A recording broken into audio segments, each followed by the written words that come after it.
Aduh. Kok telepon sial ya, Pon?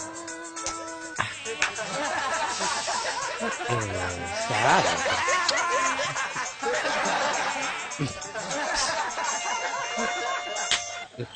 Kemakolah.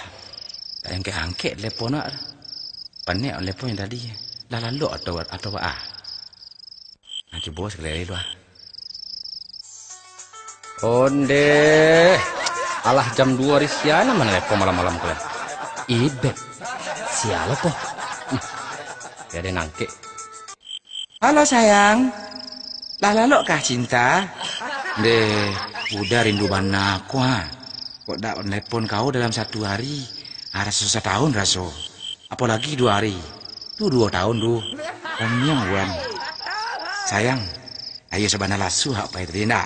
Awak jalan-jalan ke Bukit Lampu, jembatan Siti Nurbaya, Lubuk Paraku, Lubuk Mendurun, Lubuk Matu Kucing, Lubuk Mendailiang, ciek ke Lubuk Bonta gitu nak pai.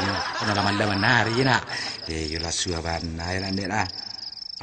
Dak tu doh. Besok pai lihat deh. Tunggu sewan di tempat biasa. Kicu siapa kau nampak kak?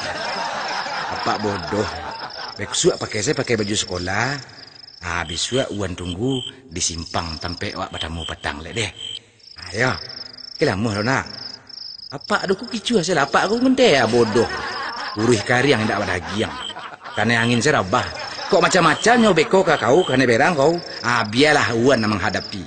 Dan gertak larinya tu. Malawan nyobeko den puta mariahnya. Den dongkak tabangan di atas sangkut bertanjang burung ke rumah kau. Alai kalau jalan kau nak. Halo. Ya kok anak sih kau dia mengecek. Jawek lah seketik. Anak sih malih udah. Takkan tuak mana. Halo. Halo ada setan. Bapak, saya Pak. Nggak perlu kabarin atau tanya doh. Tahu nggak? Alah pukul 2 malam hari mana teleponnya baru lain. Lama hari Bapak. Secara jauh lalu Pak. Kurang aja. Jangan apa gara-gara ini nggak?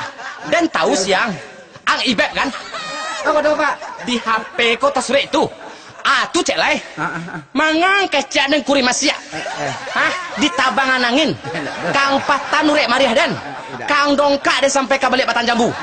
Apa salah den Kang? Salah Pak lah tuh.